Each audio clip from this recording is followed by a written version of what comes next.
You are now listening to the Going North podcast, where you'll receive tips and techniques to advance yourself. I'm your host, Dom Brightman, and every week we're going to be hearing from an author who's going to share their expertise to help you charge forward in life. On a quick side note, be sure to check out Going North the book. It's available in ebook, audio, as well as paperback form for those who love to read a traditional book. Now let's get on with the show.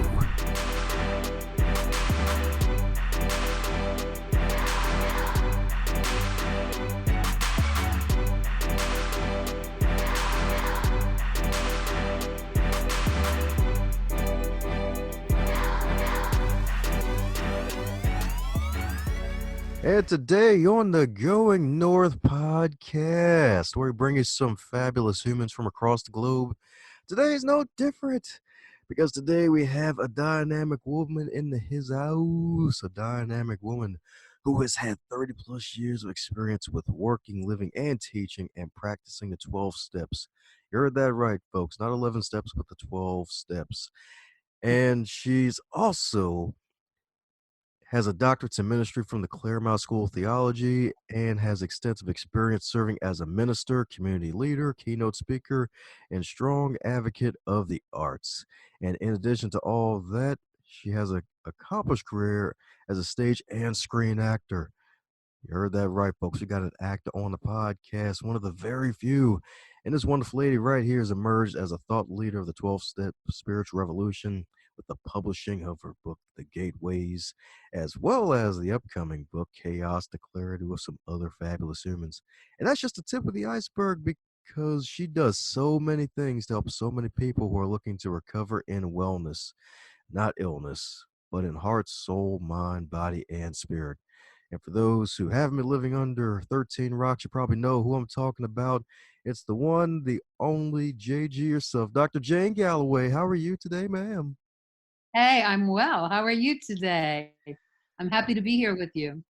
Happy that we finally connected. The Chinese finger trap has now begun.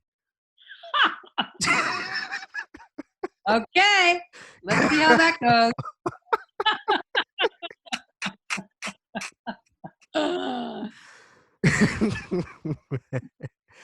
Yeah. Who knows what comes out of my mouth? Half the time I don't even know. Well, It's a good image. That Chinese finger trap. That is where we find ourselves in life so often, right? oh yeah. Struggling to, and I don't know all that much about the finger trap, but I think there's something about finding the right way to not struggle to get yourself out of it, right? So Yep, that's true. yeah. It's like you're in a cornfield and all the kernels of corn are growing and expanding, and it's like, all right, can I not get the corniness? Like, no, you're here, buddy. Here for a long time, longer than a wiener dog. Well, as with all introductions, they're not allowed to be 12 years long, so mind filling in some gaps where I may have missed some things in the introduction, and tell us about who is the wonderful Jane, the Dr. Jane. You got a lot of my accomplishments. I think life has been one of dealing with both being kind of an inside outsider. My parents were divorced when I was very young. This was really not socially acceptable in the community where I lived. So I was very tuned into norms and how I was kind of like skating around the edges of them. I think it's made me more sensitive to the sociological complexities and realities of our world. I grew up in a family of artists. My mother was a professional singer, sang in front of big symphony orchestras in her diaphanous evening gowns. And my father was also a singer, radio program director, big gifted talent. And I come from generations of professional artists. So art as expression and also as discipline was always kind of my go-to thing. Although I've really been interested in the social sciences more almost than the arts, but I think it was kind of expected that I would go into the arts, which I know in a lot of families is the exact opposite. A lot of people say, "Oh, don't do that," but it was expected that I would study all the stuff, piano and blah, blah, all that. So I continue to loop back to understand, I feel, the worldview of the artist to be the sweet spot for me, or the place where I am able to kind of see my way forward. So yes, I was a professional actress for many years. I performed on and off Broadway and internationally, and started my own TV pilot and various things, film, TV, etc. But always kind of, really my thing with that was, and I mean, I did that career for quite a while. I was very bored ultimately by the scripts I got. I mean, because actors are archetypes. So we are supposed to fit into somebody else's vision of who we're supposed to be, unless we're writing our own material. So ultimately, through a spiritual awakening, kind of wake up major moment, which actually is the moment that I relate in this anthology I'm part of, which is about to come out. But when that moment happened, I began to seek out how I could be more directly of service to people. And that strangely led to studying ministry and studying religion. I say strangely because my stepfather was a Presbyterian minister, very involved in the civil rights movement, and our family went through a lot of challenging experiences, in part because of his activism. And I was a bit, to put it mildly, disillusioned by the whole altruism, social hero MO. So I never thought I would be trying to help. Well, I'm still not trying to convince anybody of anything, but trying to share a spiritual path with others. I was pretty mad at God, but I ended up becoming a minister. So there's life. And I was and I was rerouted. So I guess to tell the story, when I was in my doctoral program, I was ordained in ministry in an African American denomination called the African Methodist Episcopal Church. So I was one of very few Euro American people in that discipline. So that was a very interesting, arduous, challenging, inspiring walk. And as part of that, I was encouraged to, and really ultimately required to, go to seminary, to go to an accredited graduate school. And I had a pretty immersive and interesting and challenging initiatory experience as a grown-up. I had already starred on Broadway and done all this other stuff, but this was a challenging experience. So I went to graduate school as a white woman who was an AME minister, and that was really interesting. It was not, I didn't have a problem. I did not have a problem in the AME church so much. I had a problem in a Eurocentric seminary that had no idea what to do with me.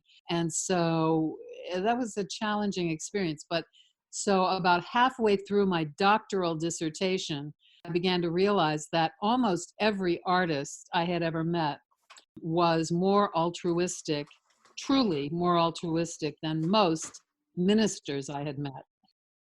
Now, that was a big shock.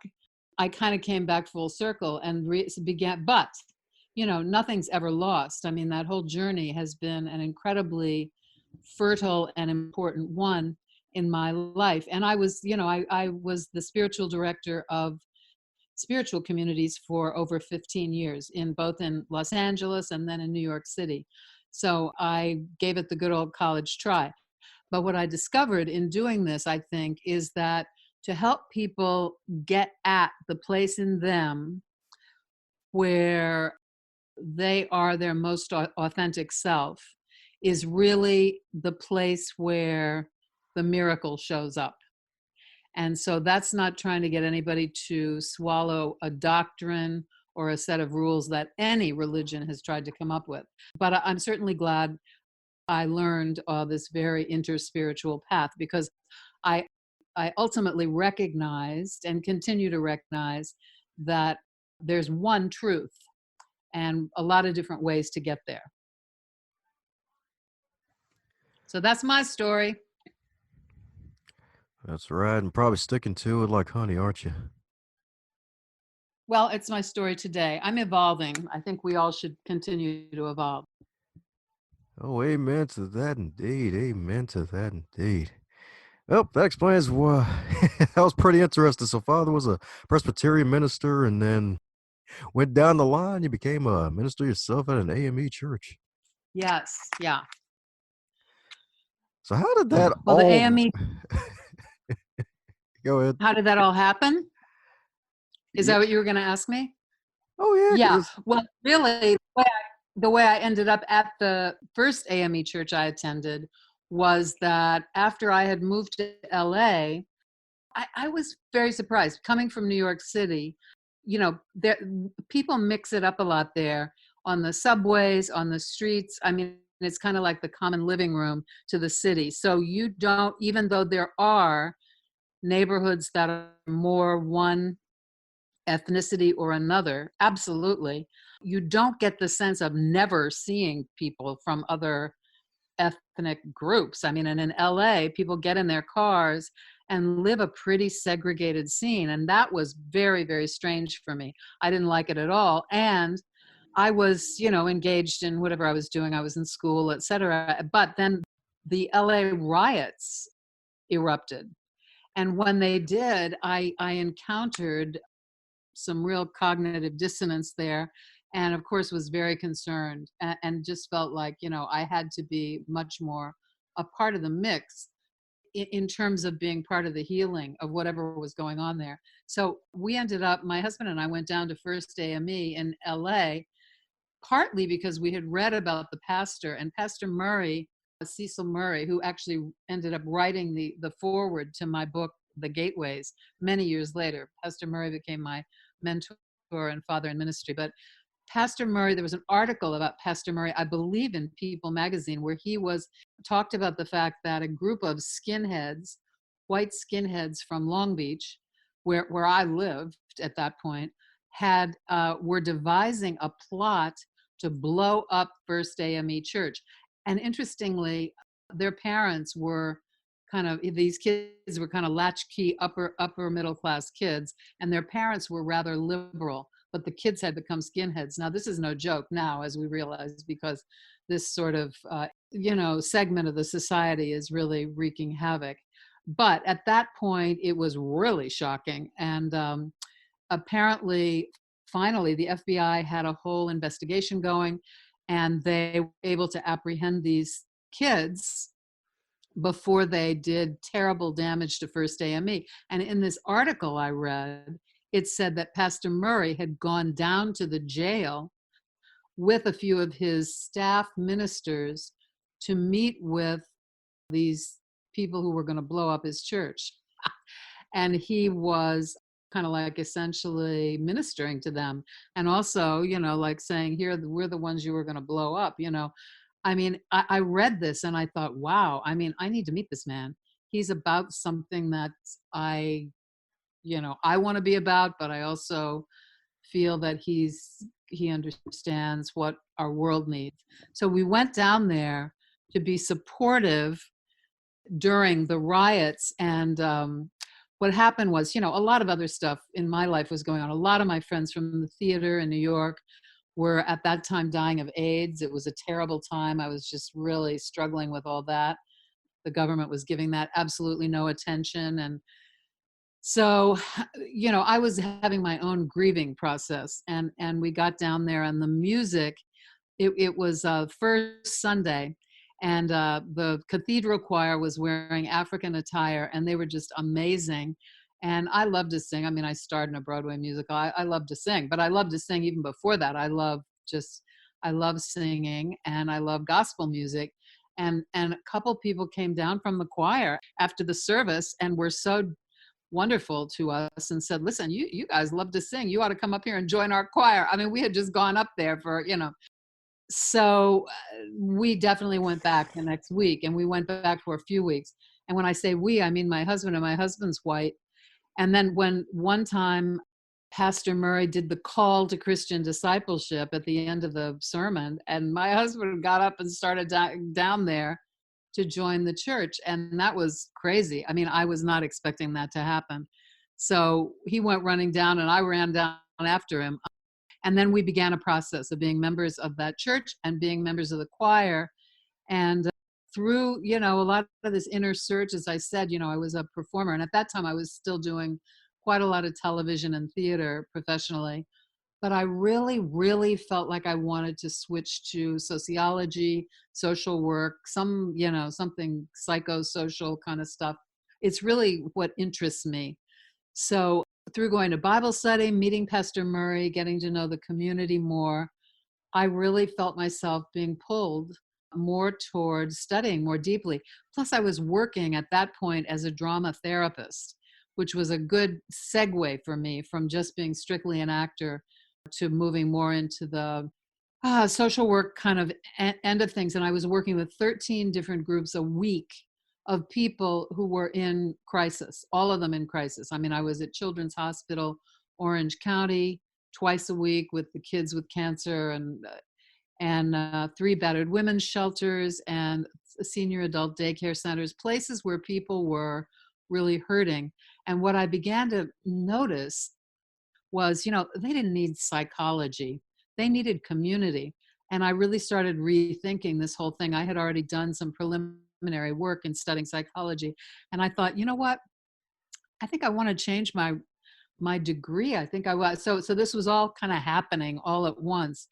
And I spoke to Pastor Murray, and this is after having been at that church for a couple of years and very active. I worked with the youth there, and I was very involved.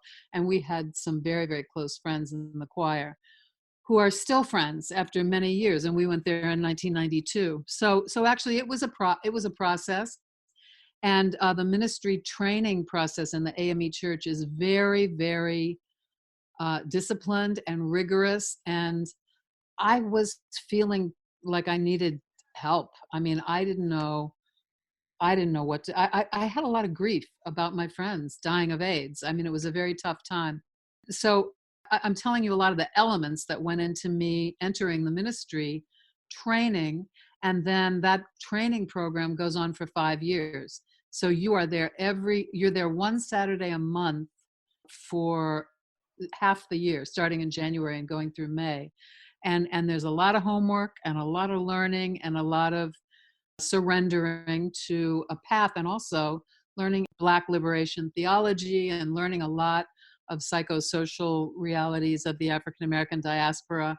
So it was no easy process, but it was really touching something very deep in me. And so that's how I began to matriculate through that.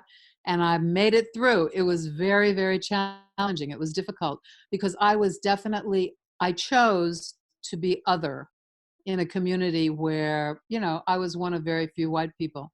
And this is an experience that, of course, a lot of white people don't have. So that in itself became an amazing learning process. So I was ordained, and then it turns out a community church in my neighborhood in Long Beach called me to be their minister, and they were not an AME church. And I took my AME ordination there and began a process. So that's kind of like the step-by-step. This was a community that during a crisis time in our world, and I had been socially engaged my whole life. So, I mean, that part of it wasn't out of the ordinary. Ultimately, I had to move on from the AME ministry because some of the social norms did not fit with my core issues. Again, going back to the open and affirming angle of things. And so that was heartbreaking and challenging, but I was there deeply enmeshed in the AME process and also in the AME ministry for 20 years. So that's how getting into it happened, and that's how getting out of it happened. Beautiful indeed. So what's probably been your 3 biggest lessons learned from pastorship, especially such a mission where it wasn't really Uh, expected to be a pastor? yeah, that's a really good question. I would say that certainly one of the biggest lessons I've learned is that People come into spiritual communities for all kinds of reasons, many of them having nothing to do with seeking a spiritual path. And that was a big eye opener for me. I think a lot of folks are looking for community, or looking to avoid facing hitting bottom with various addictions, etc. And so I made an assumption that people see I was fortunate because I had this bright white light experience, but I was when I was, struck sober, if you will, years earlier, and that's the experience I wrote about in the anthology. But from that minute, I mean, I was really on a spiritual path, and remain so today. So I was always seeking a place where I was, and continue to always seek a place where I can deepen that walk. And so any church or any community I attended, I was looking for that. I mean, I would never have stayed if it didn't also have other wonderful and interesting things about it, and if I didn't make friends there and all that, because we're affiliative human beings and we want to have, we're looking for community too. But I would say lesson number one, my big aha wake up call on that one, was that people don't necessarily go to church seeking a spiritual experience. And so for a pastor, that's a little stressful.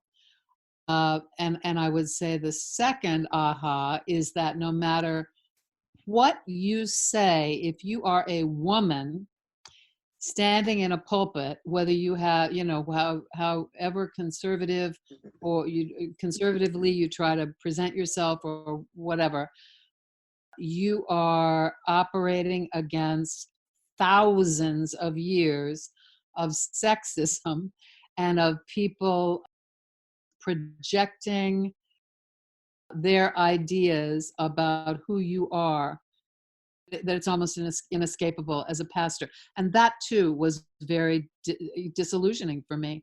I mean, it didn't matter what I said. Sometimes people saw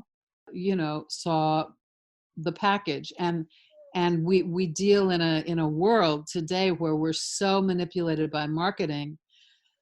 And so we're all told to buy the package. So that was challenging because I ran into a lot of sexism, both organizationally and all through the entire ministry experience.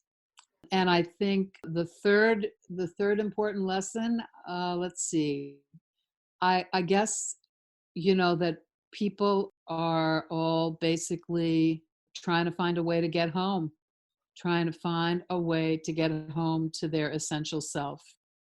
And that no matter how they present, how highly educated, buttoned up, people, mainstream people, all the way to the kids I served. I had an arts nonprofit that served the Title I school elementary school across the street for 9 years. All of these people, even the people who were the most difficult for me to like, because some of them really had some ideas about who should and shouldn't be part of the beloved community, all of those folks, and I would say even all these very difficult characters we're encountering on the world stage, and especially on our own national stage right now, they're all looking for a way to get home. So that's what I encountered as a pastor. And so I carry that into my work. Really, I think that brick and mortar ministries and denominational ministries in some ways limit the ability to really create the beloved community for folks. So I try to continue with that work and see that humanity in every person. It's not that easy sometimes. There are a lot of folks who are really, really acting out the villain role right now on the national stage. And that's hard to see. Oh yeah, yeah, definitely playing that role extremely well. Not just the egg roll either. Oh, brother. Yeah. But those are definitely powerful lessons, though, and it's really interesting the way you put it. It's like you're no matter how conservative conservative you are as a woman or that you can be, you're still fighting against thousands of years of training and just brainwashing in certain ways of how Yeah. things should be done. And it's like true and Sexism. it's Sexism. Yeah. it's horrible. Some of the There strongest preachers I know are women, and some of the most compassionate and smart business women within the church are women, and they deal with, unbelievable stuff, and a lot of men, of course, in the AME church, there, I mean, there's a lot of style in the ministry. It's very interesting. The male ministers are, wearing their Armani suits and, very, very well dressed and flashy in a way, although subtly flashy within that denomination is conservatively flashy, let's put it that way. But the women, and this was, really, I had a hard time with this in the ministry training. I mean, we were practically, told to come in there, cover ourselves down to our ankles and wear black. And it's like we were going to a grieving session, and it was like, okay, so what is this all about? And that there's a lot of sexism, and it's certainly not just in that denomination, trust me. So I think it's very tough, for me too, I've got to say, it was very challenging to have so few role models.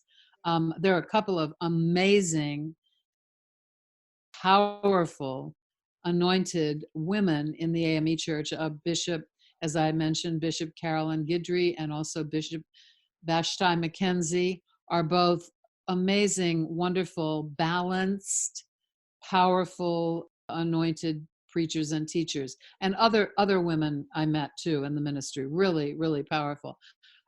But in general, if you look at the culture, the larger culture, and certainly for me, I mean, I had this cross-cultural thing going on, and my white friends thought I had lost my mind, and the black people wondered what the hell I was doing there, what was my motive. And so, right. constantly dealing with 100 different projections from every side. Um, it was. I'm actually writing or trying to write a one woman performance piece right now about kind of that unique vantage point, which I felt I had from a child, frankly. I mean, I was, grew up in St. Louis, which was a city with a lot of complexity. So I'm actually trying to talk about that because it's very, it's challenging. People, we make assumptions about each other based on what we see. They say something about within 2 minutes, and this is at job interviews or wherever, but within the first 2 minutes, I learned this as an actor. Within the first 2 minutes, the people you're auditioning for have pretty much pigeonholed you and decided if are they gonna work with you or not. 2 minutes. You got 2 minutes to make an impression. That's why branding is important. Oh, you can say that again. Definitely say that again. Yeah. Yeah. So the thing about being a woman in ministry is that it's a challenge.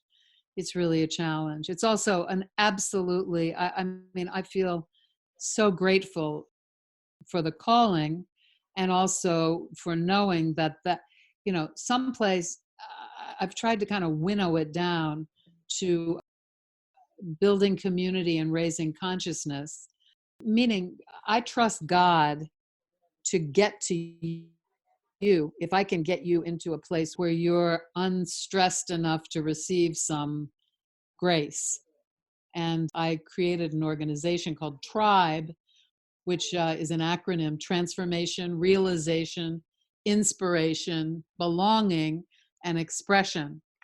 And the idea of all that is really to try to get at the key elements that people are looking for as we kind of get on that journey of finding our way home.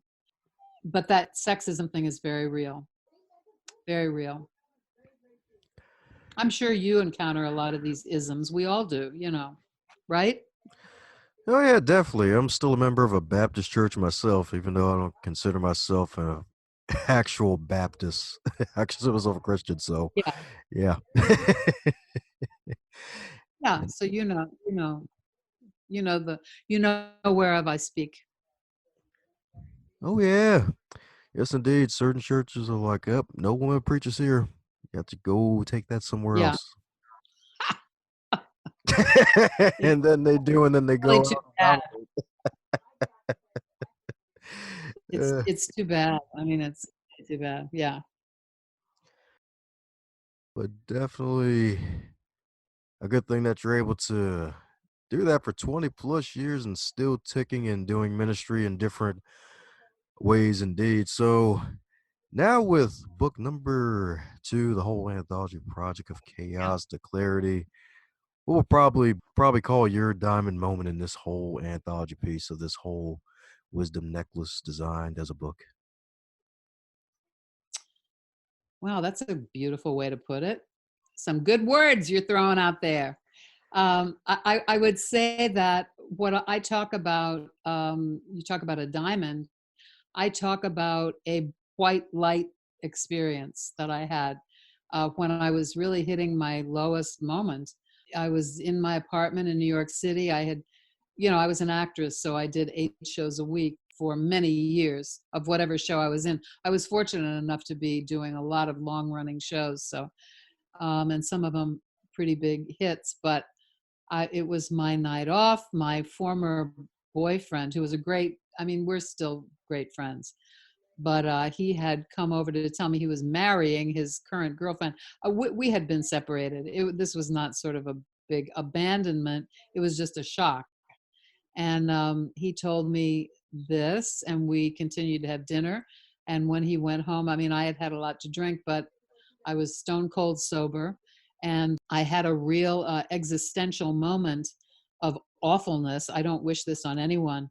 I was at one point sipping on some brandy and pretending to read a book. It's funny how if you are a person who drinks, I haven't had any, I've been sober for many, many, many years now, but that was my last night of drinking. And the thing is, you have a con going with yourself. So it looks good to you. So I had a book, but I can't tell you what I was reading. It could have been upside down, but it was a prop. But I was drinking Courvoisier, and I had a sudden moment of I just saw myself at the center of a circle of isolation, total isolation. And really, Rick, my ex, had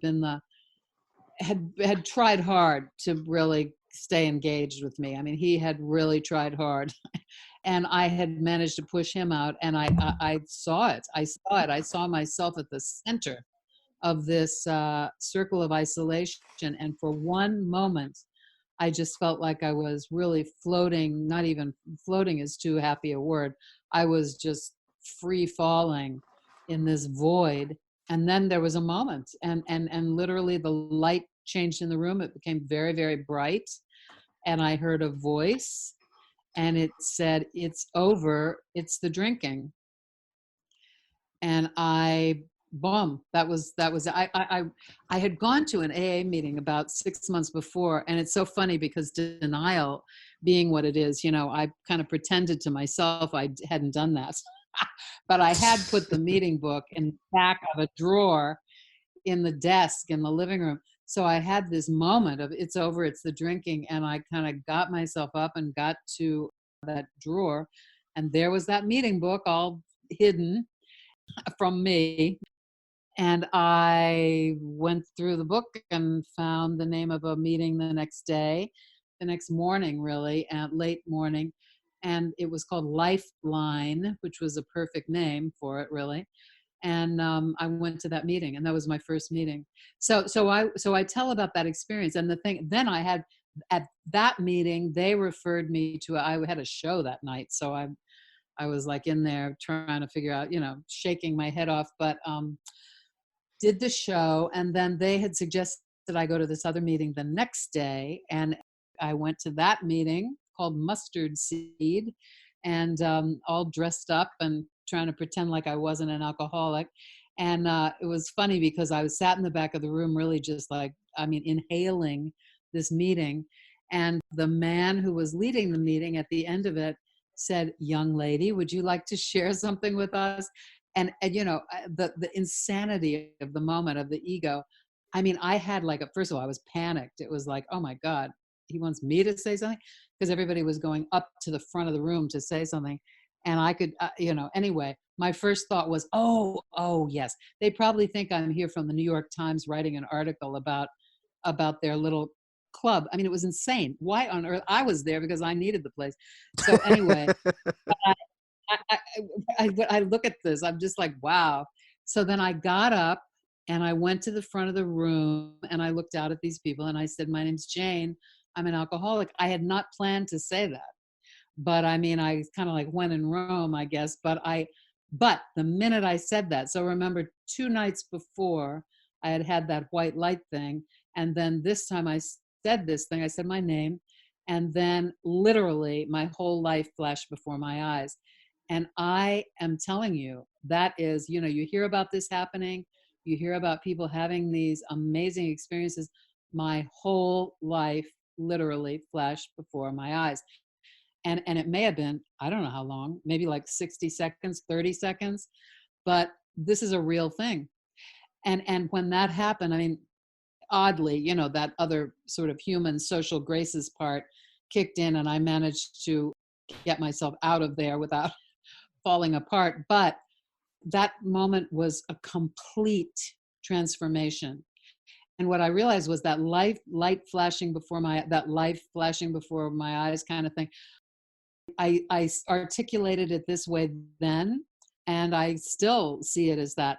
I had the same name, the same social security number, the same career. I still had this show I had to go do that night, but I was totally evolved. It was kind of like I had been born again. And certainly not in the traditional Christian sense, but I literally had evolved to a whole other thing. I don't even know how to describe it, what I would call it. It's really that born again experience. And I had it there at the Mustard Seed in New York. So if you talk about a diamond or my place on the necklace of this, I mean, I haven't read all of the pieces yet, and I so look forward to doing that. But I do know that my experience was what is the woman, one of the women who's running for president as a Democrat, says her father, who's sober, many years in AA, says he was pursued by grace. And I always relate to that so much when she says it, because I too was pursued by grace. This light came to get me. I did not ask for it. I was really at a very low moment, but I didn't say, come help me or anything. I mean, I really didn't.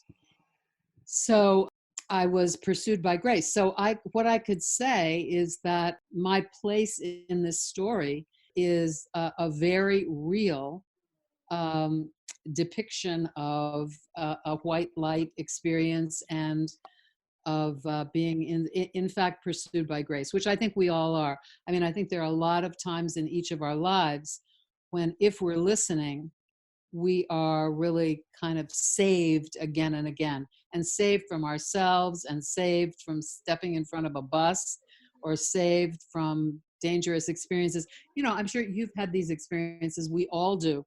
When you're on the freeway or you're doing, or whatever it is, if you're in a city, you're in the city. Are you in the downtown or in the city in Baltimore? Right at the edge in the county area. Okay. All right. Well, so I've lived in cities a lot in my life where you could easily step out in front of a car or a taxi cab or something. In New York City, it's crazy out there. And if you're spaced out, there have been moments in my life where I was not driving, I was walking, but I mean, I was just like, oh my God, I can't believe that happened. I was one hair from being gone. So I think we're pursued. I think it's good to notice those moments. I have a friend who's kind of struggling to find a spiritual path at the moment, and she has said to me, I wish something like that would happen to me. And I've told, I wrote about my story a couple of times, and I said, well, you know what? I mean, maybe I was just sweetly reasonable enough to notice it. I have a feeling it happens to a lot of us more often than we're aware. So my place in this anthology is to relate that story and to kind of talk about the fact that there's a question we all answer And I'm not sure how they've integrated it exactly into the anthology, but the question is, if you knew today what, if you knew then what you know today, how would things be different? And my answer was essentially, couldn't it couldn't have been different, because if I knew then what I know today, I wouldn't be where I am today. My life wouldn't be what it is today. We can only live in the moment, essentially, is it. So that's my contribution to the piece. So I don't know where that falls in the necklace. We'll see. Oh yeah, it's gonna be shiny regardless. Oh yeah, it's gonna be extra shiny. Yeah. Oh yeah. Well, that's powerful indeed. And funny enough, you already answered one of what was going to be my follow up questions. I thought you were almost as like, oh shoot, this was her Saul to Paul experience. She turned from Lene to Jane out of nowhere from after being in the white light. Oh no. Yeah.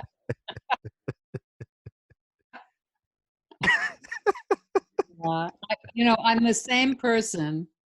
I'm the same person, and I have the same name. I understand the idea, though, of having a different name, or being given a different name. I really get that, because you feel like you are so significantly different that it's a challenge to deal with people who have known you in earlier parts of your journey at times. I mean, it can be. I had an experience this year with a family member she had a really old, she was dealing with an old, what is it? The old Mac version of Windows or something. I mean, she had an operating system of information about me that I didn't even, I mean, I was like, wow. I mean, it was before I got sober, and that was many, many, many years ago. And I was trying to catch up to the conversation, because for some reason, all of these years, who I was evolving into and what I was about and what I was, wasn't computing for her. And that's that's maybe a big part of my thing, that I continue to learn, which is that, we can't, I mean, we have no control over other people's perceptions of us. I mean, we can just talk, talk, talk, talk. And unless there's a receptor site, or talk or act or be, unless there's a receptor site in that other person that resonates with who we're becoming, they can only see through the lens they've always been looking through. And that was tough as a minister too. That was really tough. I mean, because when have had conversations at times with some of my early congregants, I've asked them about, I've said, I've taught about this for, the fact that words are powerful. I very much believe words are powerful, and that the power of the tongue, what we say really sets off a very definite vibration in the universe. And we have to, we have control over that by really watching what we say and how we say it. And I remember saying to this guy, not that long ago, maybe a little over a year ago, I said, I can't understand you. You are so, he's always kind of forecasting doom and gloom, and he was my congregant for years. And I said, I have talked about this. So what, did you just not hear me? He said, oh, I heard you. I never said I agreed with you. And I was like, okay, well, there you go. So that's a big thing. It's like, I don't like the idea of trying to sell people anything. And so that's been interesting too. I love the AA thing. What we say in AA is that we operate by attraction and not promotion. Attraction and not promotion. So in other words, and Emerson, Ralph Waldo Emerson, said something I love. He says, who you are is yelling so loud, I can't hear what you say to the contrary. So in other words, you can just talk, talk, talk, talk. But people pick up on your vibe, basically. And then also there are just some people who just aren't going to get you. And that continues. So in terms of this work, I pray that some of the work I'm able to convey through my writing and my sharing my own experience, and hopefully through this performance piece, and the ultimate angle, the ultimate premise of this performance piece I'm working on is that we are one. We are one. There is one race. There is the human race. That is scientifically proven, by the way. I'm praying that these media I'm choosing now are able to get to some people in a way that, perhaps preaching or doing programs, or I don't know. I guess you could call me a disillusioned pastor, but I just think I learned a lot about the context. And my perception is that I don't know what people were doing there. I mean, I know several people came and to the church and were there for a number of years and met the person they ultimately were going to marry. And maybe that's why they came. I don't know. We're all looking for something. Oh, yeah, that's right. We're looking for something indeed. And fun enough, since we're all Yeah. magnets, it's going to find us. Right. Exactly. That's right. It's going to Exactly. find Yeah. us. So that's where, so the magnetizing, that is a much better, it works much better for me, that thing of attraction rather than promotion. We are magnets. So then that takes us back to where is the real work, and the real work is in us. And Thomas Merton, the Catholic monk who was such a powerful mystic, said years ago, the real journey in life is interior, an ever greater surrender to the creative action of love and grace in our hearts. And that's really, I think, what it is. It's that spiral going inward. And we ultimately get back to working on ourselves and hopefully are able to be congruent enough, the inside and the outside, that we don't disillusion people. I think of that disillusionment part mostly because Mother Teresa just flashed into my mind as I was talking here with you. And she in her last book, I mean, she insisted that this book not be published until after she died, but she wrote about her losing her faith very early on in her journey. Hmm. And it's heartbreaking, really. I mean, to front that all those years. I mean, I would rather have somebody say, look, I don't know about all this stuff. I mean, for me, it works much better to have people express their own struggle. Yeah, so that way the weight's off of you. Exactly. Well, the weight's off, and also then you can identify with someone else. If you tell me your story, chances are I will identify with the feelings in that story. Oh, yeah, that's right. 'Cause that's how we connect indeed. That's right. And you realize struggle is common, but we can all propel ourselves forward after that struggle. Yep, yep, yep. Forward or backward or wherever. That's right. And side to side with all the ping pong goodness. Right. Woo! Well, speaking of backwards, if you're to wake up tomorrow and you're at 25 again in the current year, but with all of your amassed knowledge and experience, what advice would you give to yourself?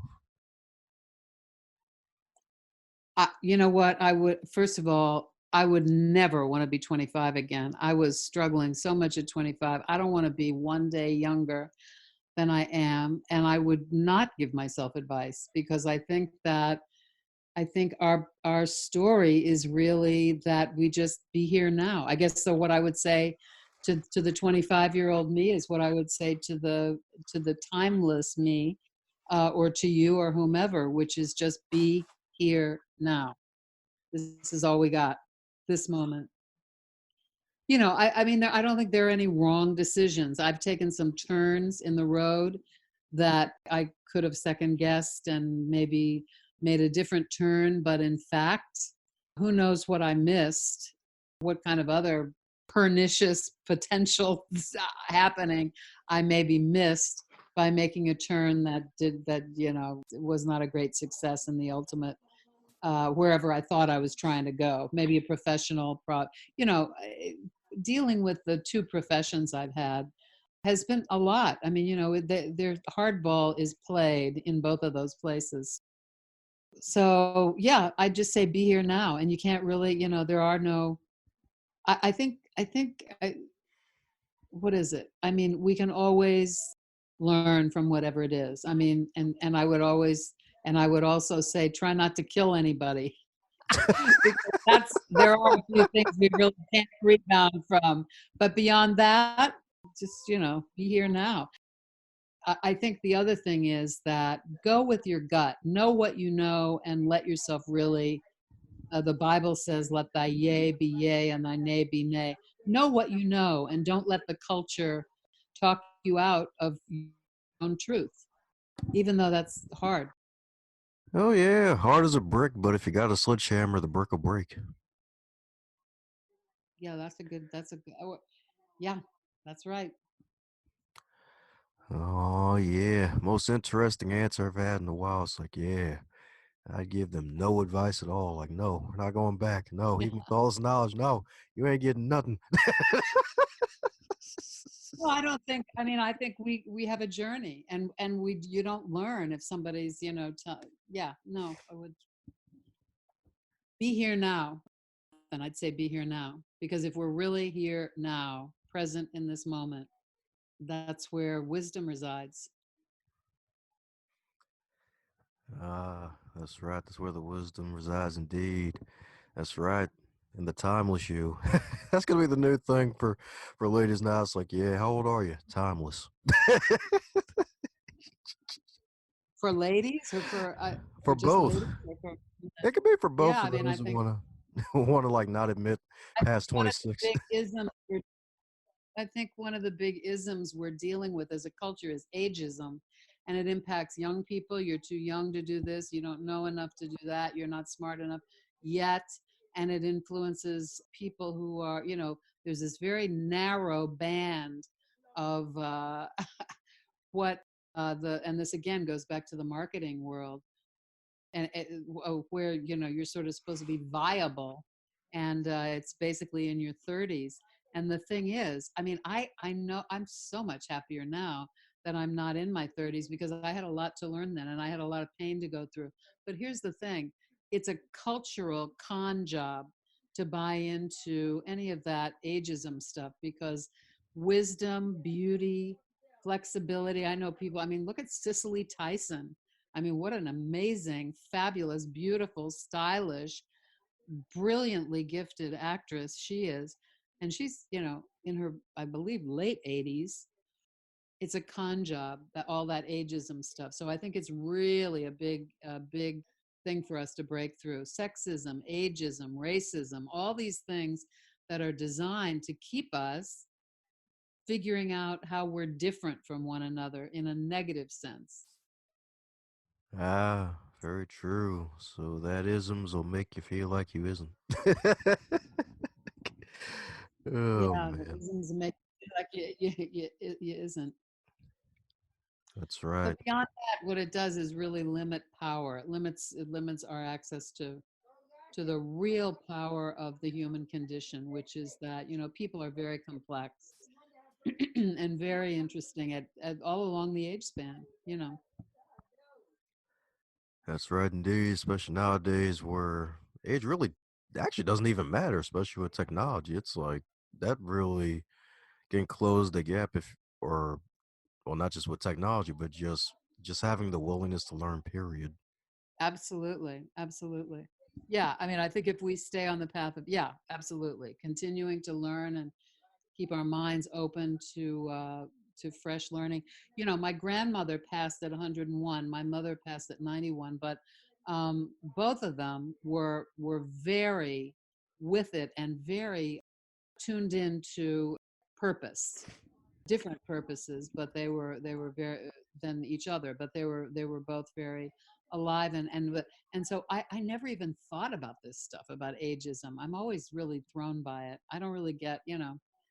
I think women are so beautiful along the age spectrum. And frankly, that's another thing I learned in the Black church. I mean, excuse me, I learned major style lessons about, about how to be appreciative of oneself as a beautiful, vibrant source of light throughout all the ages. Oh I also yeah. learned a lot about accessories. You know, accessories are the key to a great outfit. I learned that from a couple friends in the cathedral choir. You don't need to buy 100 new dresses. You just need to get the accessories game down. Yeah, that's true. That is true indeed. Yep, yep. The hats, the shoes, the scarves, the bracelets, the jewelry, the yep. Oh yeah, especially shoes. Folks love to look at shoes first, indeed. Oh yeah. Oh yeah. So, you know, these new, that's something, I mean, you know, I was a dancer for many years and I professionally, and you know, I really, you know, dancing is an athletic endeavor. And, you know, I've learned a lot about how I injured my body doing that, doing some of the, you know, extreme stuff I did, but also wearing the shoes I have worn for years. So I sometimes, I mean, some of the heels on some of the shoes we're looking at are just like, I just go, well, I don't know about that. They look great, but they really, really mess up your feet. They really mess up your feet and your posture. Oh yeah, definitely don't want that jacked up. It comes back to bite you. I mean, it does. It just does. I mean, that's, you know, yeah. Right. And all those choreographers who just push, push, push, push, push you. I mean, all this extreme stuff that, you know, you have to do. I mean, I was employed, I had to do these things. And I look back and think, wow, I had no idea. I was like really injuring myself in certain ways. You know, there was a picture of me advertising a play that I was in the New York Times. The picture was in the New York Times. It ran every day in the New York Times for 5 years. And I was doing a complete split and putting on my makeup. I was playing a cheerleader in a play called Vanities. But I was in this split, and I used to do those splits every single day. And I probably still could do one, but I learned how much I had kind of like, you know, because that degree of flexibility doesn't always support the rest of your posture. So a lot of stuff we're asked to do isn't, anyway, this is a whole, I don't know, this is a bit of a tangent, but whatever.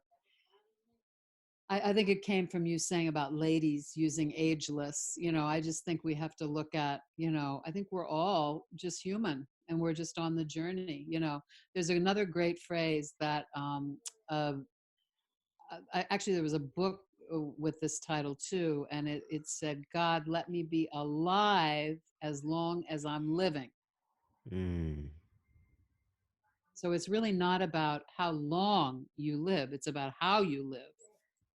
You know, if you're alive and you're, you know, I know a lot of 20 somethings who are really struggling right now. The economy is not great for a lot of young people, especially in the cities, to be employed. And I know a lot of people who aren't alive and they're chronologically young, and some of them are not making it out of their 20s because of you know, trying to not feel the pain of having limited circumstances they can't figure out how they're going to get out of.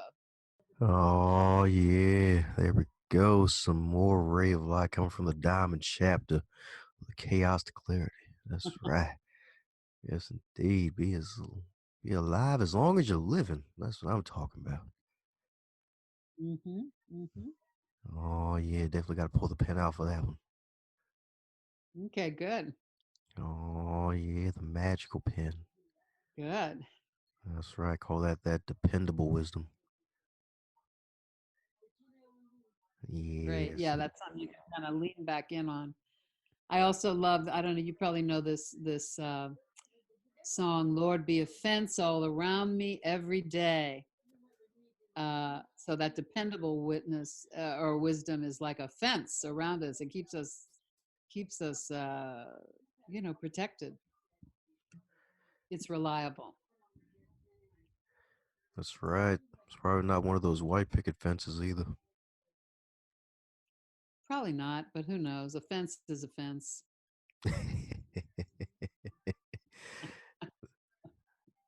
Well, for those who want to keep up with all the stuff that you're doing, what's the best way for folks to reach out to the good doctor, the good Reverend Doctor?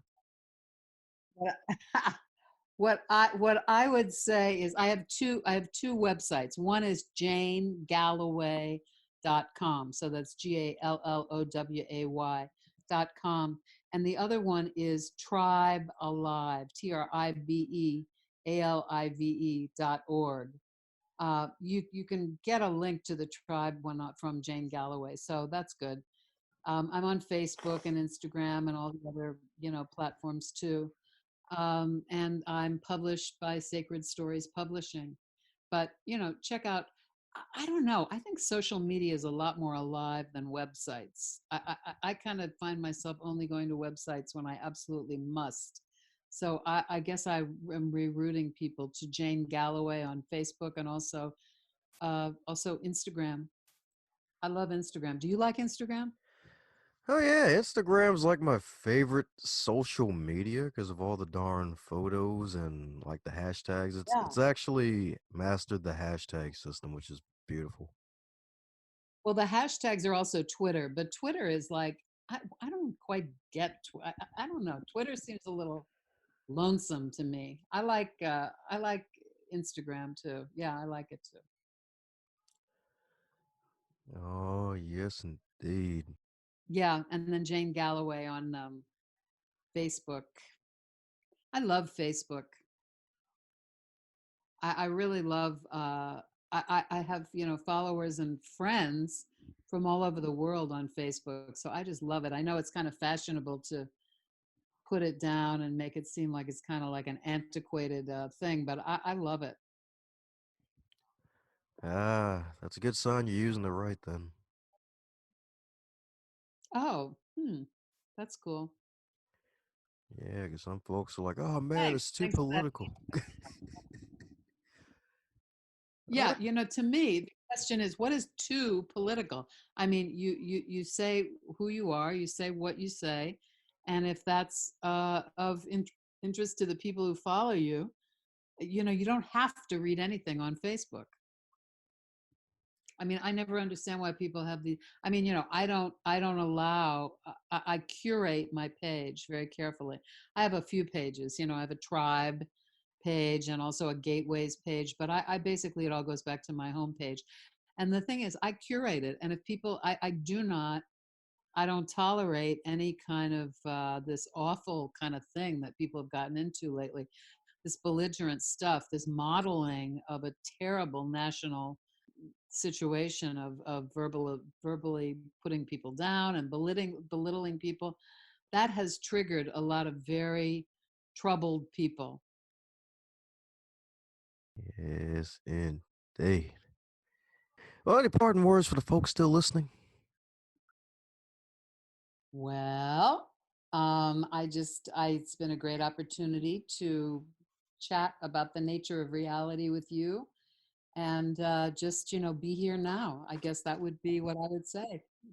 Be here now. And also, I would just suggest, I think this book that's coming out, Sacred Stories Publishing, and Reverend Patricia Caginello are, this is her company, and she's really got a really powerful vibration of expansion going with the whole publishing and media angle of her work and stuff. So I think really any author who's involved with Sacred Stories Publishing could be somebody great to check out. But in terms of this book, it really talks about from chaos to change, and I think that's a continual process. So I think it could be a really helpful book. It sounds like something that would be great to have at the bedside or in your bag when you're traveling.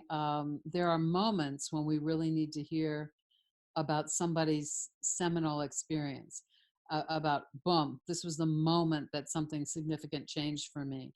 It's a great example, and so I think the book is something people should really check out, because I look forward to giving it to a lot of people as a gift. I just feel like this is a book that's going to be a resource for people as well as something interesting to read. Hey there, you superstar. Thanks a bunch for making it this far in the podcast. Hope you really enjoyed it. Heck, if you made it this far, that means you really enjoyed it. Be sure to shoot the guest an email or head over to the social media pages and leave them a nice response that you heard them on the Going North podcast, so that way they can continue to be inspired to do great things.